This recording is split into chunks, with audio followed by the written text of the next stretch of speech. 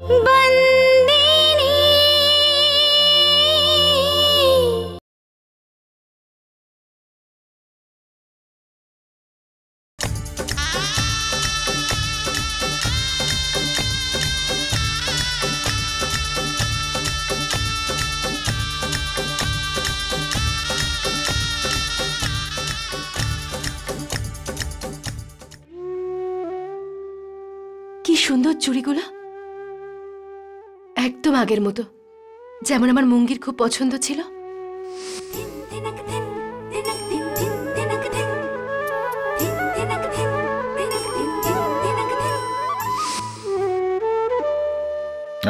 দারুণ কিন্তু এগুলো চুড়িগুলো, দেখ দেখ দেখ। ও ভাই একটু দেখো না, এগুলো দেখো। মালিক থাক না, এই টাকাগুলো পরে কাজে লাগবে, এই তো উপার্জন করলেন। আরে কি বলছিস এসব? হ্যাঁ, একটা সময় হীরের বাজু দিয়ে তোর হাত আমি একেবারে সাজিয়ে রাখতাম, আর আজ এই কাচের কয়েকটা চুড়ির জন্য তুই আমাকে এভাবে বলছিস? মালিক কোনো ব্যাপার না, এই চুড়ি না হয় আমি পরে কিনে নেব, আপাতত এই টাকাগুলো সামনে রাখুন। শোন, তুই বললি না যে এই মুহূর্তে আমি টাকাগুলোকে ইনকাম করলাম, তো স্বামীর এই আয়ে তার স্ত্রীর অর্ধেক ভাগ থাকবে তো, তাই না? কি দাও দাও, এই কত দাম বলো তো আমায়? আগে 50 টাকা। এই নাও এই নাও এই নাও, এই নাও 100 টাকা নাও, আমাকে 50 টাকা ফেরত দাও। ভুলবে না একদম, টাকা ফেরত দাও। বার করো বার করো, আগে দাও দাও, আমায় দাও। হাত দে হাত দে।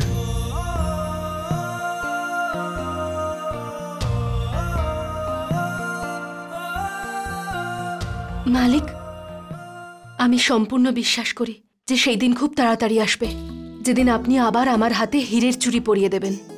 কিন্তু এই চুড়িগুলো আমি খুব যত্নে রাখবো, কারণ এগুলো আমার কাছে খুব অমূল্য।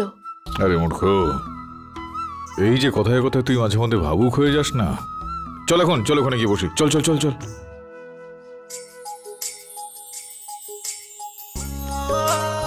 আরে কোথায় যাচ্ছিস বলতো? চল, এটা গিয়ে বসি আমরা। না না মালিক, আমার আমার খুব ভয় করে। আরে কি বলছিস বলতো, মেলায় এসে তুই এগুলো, এত বয়স হয়ে গিয়েছে তো তাও তুই ভয় পাচ্ছিস বলিস? আর ভয় আবার বয়স দেখে আসে নাকি? আমি বসতে পারবো না মালিক, আমার আমার খুব ভয় করে এসবে। ওই দেখ কত মানুষ বসে আছে ওখানে, কত আনন্দ করছে ওরা। না না মালিক, আমি কিছুতেই বসতে চাই না। এটা কি মালিক? নাগরদোল্লা তো আটকে গেল।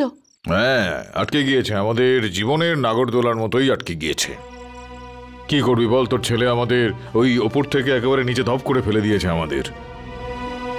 কিন্তু আজ মনে রাখবি মহাদেব পঞ্চমী, কিন্তু ধর্মরাজ মাহিয়া বংশী তোকে কথা দিচ্ছে যে এই নিচ থেকে শুরু করে ওই ওপরে একদম পৌঁছে যাবে। হ্যাঁ, যাত্রাটা অবশ্যই কঠিন, আর ধর্মরাজ মাহিয়া বংশী সেই যাত্রা সম্পূর্ণ করবে, তুই এটা দেখে রাখিস। আর আমি সব পরিস্থিতিতে আপনার পাশে আছি।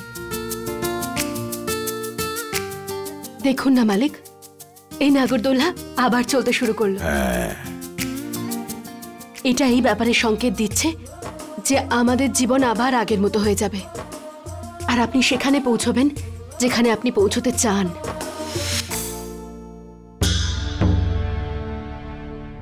আরে উনি তো আমাদের মালিক। হ্যাঁ, ইনি তো আমাদের মালিকই, কিন্তু এখানে চলো চলো চলো গিয়ে দেখা যাক। চলো চলো গিয়ে দেখি। কোথায় যাচ্ছ? মালিক এসেছেন। মালিক? হ্যাঁ আসুন, হ্যাঁ চলুন। আরে মালিক আপনি? আরে জয় শ্রীকৃষ্ণ ঠাকুর মশাই, কেমন আছেন বলুন, কেমন আছেন? ভাই প্রণাম কর। ভগবান সর্বদা মঙ্গল করুক। কত বছর পরে আপনাদের দর্শন পেলাম, আজ তো আমাদের মেলার গুরুত্ব আরো বেড়ে গেল। মালিক, যখন আপনি এখানে স্বয়ং আছেন, তাহলে আজকের পুজোটা আপনার শুভ হাতেই শুরু হোক। হ্যাঁ হ্যাঁ, আজকের পুজো মালিকই করবেন। আরে না না, আমি প্রত্যেকেরই ভালোবাসাকে খুব সম্মান করি, কিন্তু ঠাকুর মশাই আজকে আমরা দুজন একেবারে একদম সাধারণ মানুষ হয়ে এখানে এসেছি, কিন্তু ধর্মপুরের কিন্তু মালিক হয়ে নয়। আর তাছাড়া এতগুলো বছর ধরে তো আমাদের ছেলে হিতেন এই বিষয়টা সামলে এসছে, তাই এবারে ওই করবে।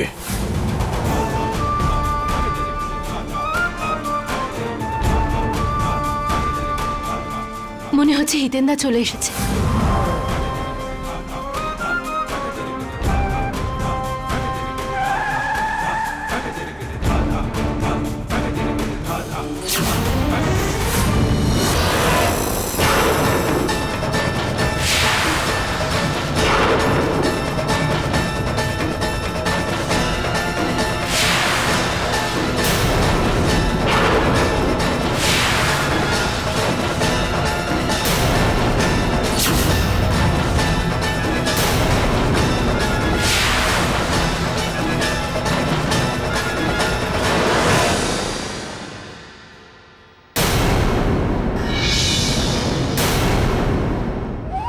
ধর্মরাজ মাহিয়াবংশী বাবু, নমস্কার।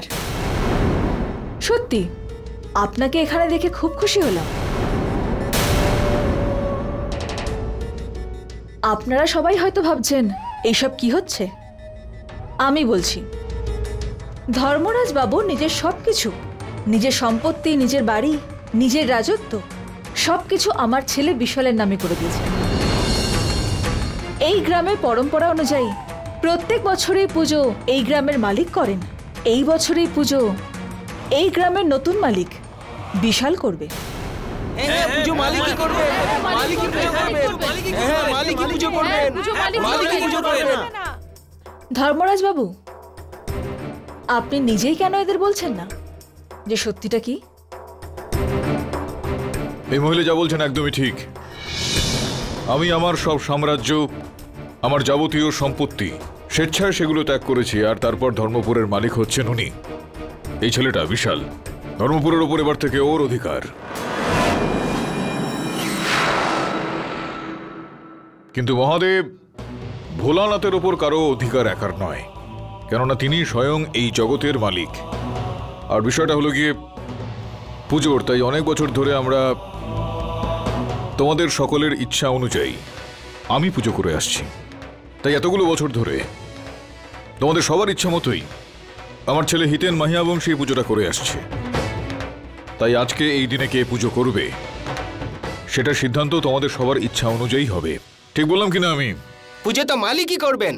মালিক থাকতে অন্য কেউ পুজো করবেন, সেটা আমরা কখনোই মেনে নেব না।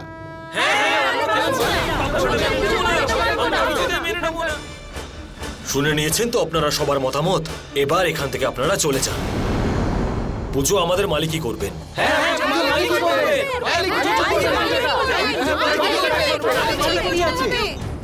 মহাদেব ভোলানাথ তো এই জগতের সৃষ্টিকর্তা, আর বিশাল তো এই পুজো কখনোই করতে পারে না, যে নিজের পিতা আর পালনকর্তা সবকিছু কেড়ে নিয়েছে। যার মনে মা বাবার জন্য ভক্তি নেই, তার হাতে দেবাদিদেব মহাদেবের পুজো হতে পারে না।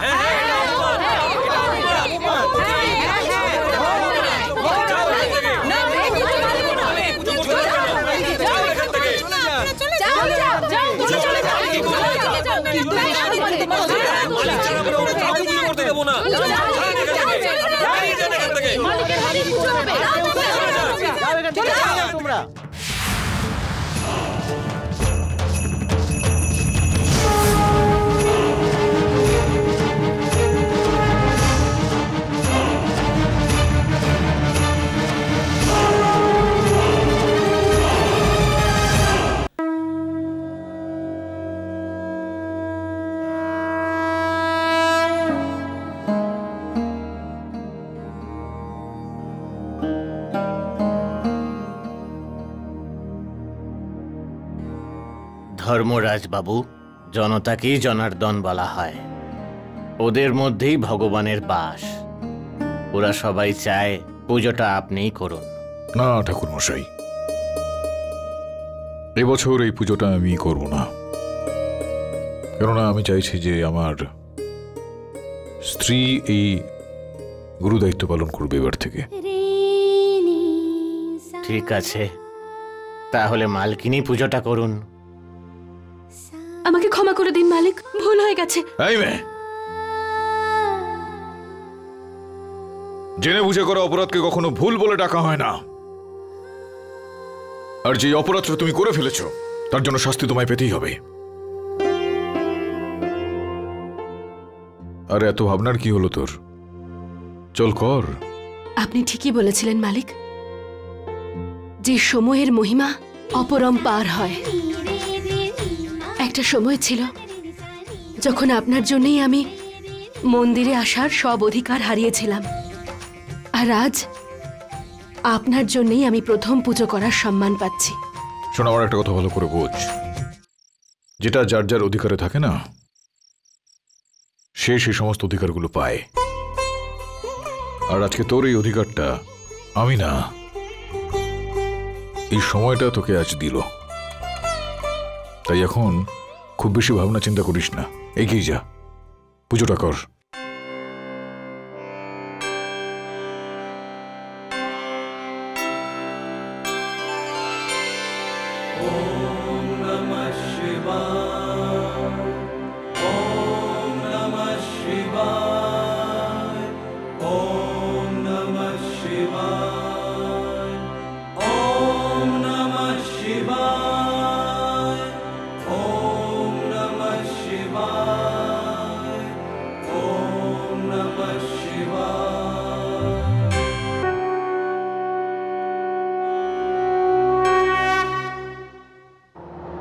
ব্লাডি হেল, জানি না ওদের উপরে কোন জাদু করেছে ধর্মরাজ। সমস্ত গ্রামের লোকেরা এখানে একটাই কথা বলছিল, ধর্মপুরের ভগবান হয়ে গেছে। সর্বনামে ওই মাহিয়া বংশী পরিবারকে। রিল্যাক্স বিশাল, রাগ তো আমারও হচ্ছে, কিন্তু অপেক্ষা করো। কালকে সকালে ধর্মরাজ আর সন্তু এই গ্রাম থেকে বেরিয়ে যাবে। তারপর ভালোবেসে হোক বা ঘৃণায়, এই গ্রামের লোকেদের তোমাকে মালিক মানতেই হবে। আমরা কিন্তু ওদের ছাড়বো না মালিক।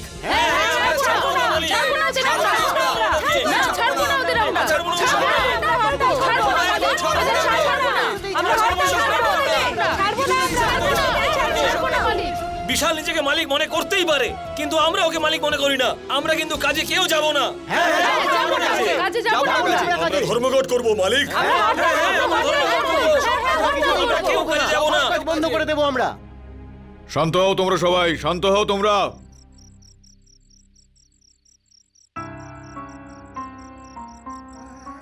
এই তোমাকে বলছি আমি, শোনো, আজকে তো বেশ অনেকগুলো বছর হয়ে গেল তুমি আমার সঙ্গে রয়েছো। আর ভীমা ভাই, তুমি তো 12 বছর ধরে রয়েছো। আর তাছাড়াও তোমার ছেলেও তো ইতিমধ্যে কাজ করছে আমার সঙ্গে, প্রায় 4-5 বছর হয়ে গেল। কি ঠিক বলছি তো? কিন্তু একটা কথা তোমরা ভুলো না, এই যে আমার জন্য তোমরা সবাই এতগুলো বছর ধরে কাজ করে আসছো, আর এরপরে যদি আমার কখনো মনে হয় যে তোমাদের সঙ্গে আমি কাজ করব, তাই আমার একটা কথা ভালো করে মনে রেখে দাও তোমরা, যে তোমরা এতগুলো বছর ধরে এখানে যা যা কিছু করে এসেছো না, তাই এটা হলো তোমাদের সকলের কর্মভূমি, বুঝলে? জন্মভূমি আর কর্মভূমির কি মাহাত্ম্য সেটা তো ইতিমধ্যেই ভগবান রাম আমাদেরকে বুঝিয়ে বলেছেন সবাইকে। এই কারণে আমি যা যা বলছি তোমরা একটু মনে রাখার চেষ্টা করো। আরো একটা কথা, এই গোটা বিশ্ব ব্রহ্মাণ্ডে এই ধর্মপুর আমাদের হিরে ব্যবসার জন্য সম্মানিত হয়ে আসছে। তাই এই ধর্মপুরের এই মান সম্মান, এই প্রতিষ্ঠা এবং এই শুদ্ধতা, এটা যেন ঠিকঠাক থাকে। আর যদি তোমরা এই বিষয়ে আমাকে কিছু জিজ্ঞেস করো, তাহলে আমি বলবো যা যা করছো সেগুলো করে যাও। আমার অনুপস্থিতিতেও এই ধর্মপুরের মান সম্মান কখনো মাটিতে মিশতে দিও না। বুঝতে পারলাম আমি কি বললাম? মালিক। চল যাই এখন। এ কি মালিক, আপনি আমাদেরকে ছেড়ে চলে যাচ্ছেন? আমরা জানি আমরা বললেও আপনি থাকবেন না, কিন্তু মালিক আপনার কাছে হাত জোড় করে অনুরোধ করছি যে এমন কোন স্মৃতিচিহ্ন দিয়ে যান যেটা আমরা আপনার আশীর্বাদ মনে করে সারা জীবন মনে রাখবো। শুধু মালিক এইটুকুই নিবেদন।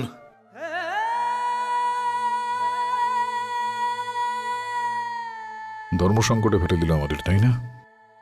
মান সম্মান বিশ্বাস সবকিছুর জন্য আমাদের ওরা, আমার কাছে তো দেওয়ার মতো কিছু নেই ওদেরকে, তাই কি করি বলতো?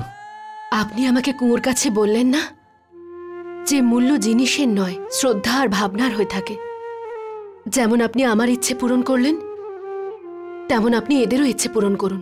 যত তুই গিয়ে একটু এই জল আর মাটি নিয়ে আমার জন্য যা।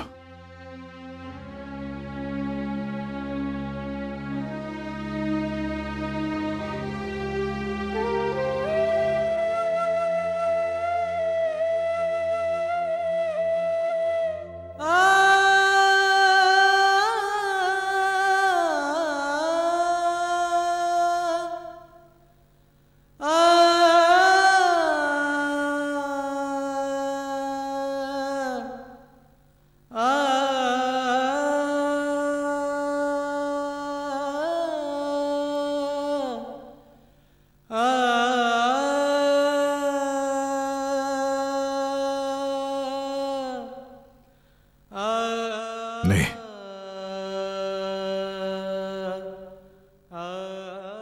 এই হলো তোদের সকলের মালিক আর মালকিনের এই মুহূর্তে দেওয়া হাতের ছাপ। আমাদের মনে রাখিস একটু বাবা সব সময়। বুঝতেও পারিনি আমি, তাই না, যে বিদায় জানানোটা এতটা কষ্টকর হবে আমার কাছে। চলো এখন আমাদের বিদায় দাও। ভালো থেকো তোমরা সবাই। জয় শ্রীকৃষ্ণ। চল।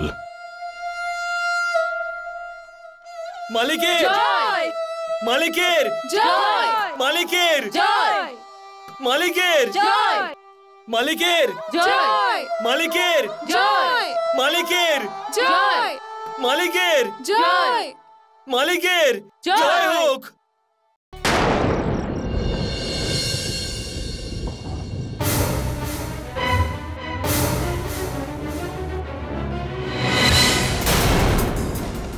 আরে ওর আবার কি হলো?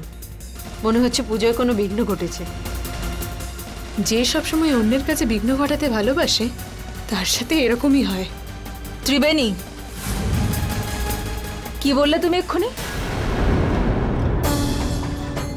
আমি বললাম, যে মানুষ অন্যের জন্য গর্ত খোঁড়ে সে নিজেই ওই গর্তে পড়ে যায়। দাদু ঠাকুমার সঙ্গে এরকম কাজ করে তোমরা কখনো ভালো থাকতে পারবে না। খালি সন্তোর গুণগান গাওয়া? তোমার সেই ভালো মানুষেরা বাড়ি ছেড়ে বেরিয়ে গেছে, আর এখনই বাড়ির মালকিন আমি।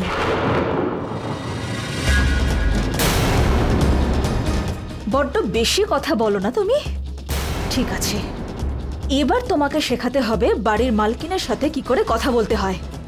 তুমি এই বাড়ির বউ, আর এবার আমি তোমাকে শাশুড়ি হয়ে দেখাবো। I will teach you a lesson. দাঁড়াও, এটা কি অসভ্যতা? চুপ! একটা কথাও আর নয়। এই বাড়িতে কথা বলার অধিকার শুধু আমার আছে। তোমাকে তো আমি তোমার জায়গা দেখিয়েই ছাড়বো। চলো। ত্রিবেণী, ত্রিবেণীকে কোথায় নিয়ে যাচ্ছ? চলো ত্রিবেণী।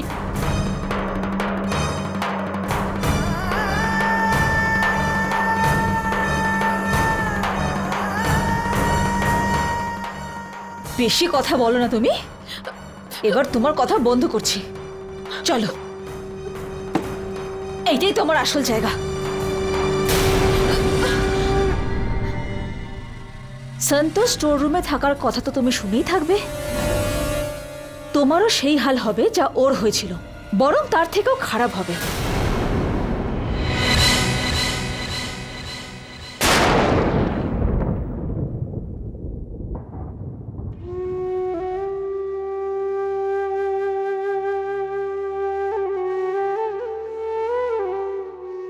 মালিক, হ্যাঁ বল।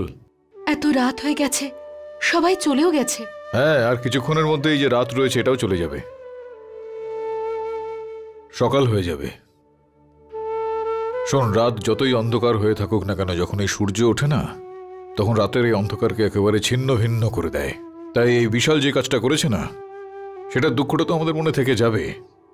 কিন্তু একটা বিষয় নিয়ে আমি ভীষণ খুশি আজকে, যে ধর্মপুরের মানুষজনের মনে আজও তাদের এই মালিকের ওপর ভালোবাসার সম্মান অটুট রয়েছে। তুই দেখলি তো?